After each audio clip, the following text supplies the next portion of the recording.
Hello నమస్కారం అండి. Welcome to cooking with Shailaja. ఈరోజు మునగాకుతో పచ్చడి ఎలా తయారు చేయాలో చూద్దామా. మునగాకుని బాగా ఒలుసుకొని శుభ్రంగా కడుక్కోవాలండి. ఫ్యాన్ కింద ఆరబెట్టుకోవాలి. ఇప్పుడు బాండ్లో పెట్టుకొని 2 స్పూన్స్ ఆయిల్ వేసుకొని 2 స్పూన్స్ ధనియాలు 1 స్పూన్ జీలకర్ర వేసి ఫ్రై చేసుకున్నామండి. మన కారం తగ్గట్టు ఎండుమిర్చి వేసుకొని బాగా ఫ్రై చేసుకున్నాము. ఫ్రై అయిన తర్వాత ఒక ప్లేట్లోకి తీసేసుకొని ఇప్పుడు మునగాకుని శుభ్రం చేసుకున్నాం కదండి, అది తడి లేకుండా ఆరబెట్టుకోవాలి. దాన్ని మనం ఇప్పుడు కొద్దిగా ఆయిల్ వేసుకున్నామండి, ఒక 3-4 స్పూన్స్ దాకా.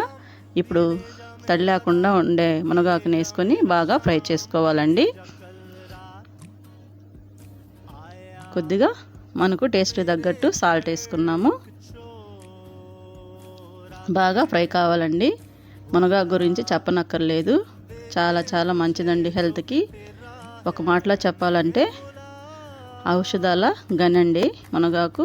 మనకన్నిటికీ ఉపయోగపడుతుంది. చూడండి బాగా ఫ్రై అయిపోయింది. చల్లారిన తర్వాత ఇప్పుడు మనం మిక్సీ పట్టుకున్నామండి. నిమ్మకాయ అంత సైజు చింతపండు నానబెట్టుకున్నామండి, అది వేసేసాము. మనం ఉప్పు రుచి తగ్గంత వేసుకున్నాము. ఫ్రై అయిన మిక్సీ పట్టేసి మునగాకును కూడా వేసి మిక్సీ పట్టుకున్నాము.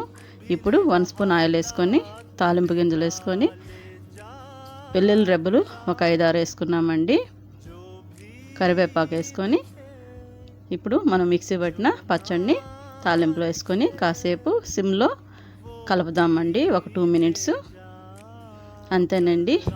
తీసేసుకొని వేడి వేడి రైస్లోకి ప్రతిరోజు ఒక ముద్దలో తింటే చాలా చాలా మంచిదండి.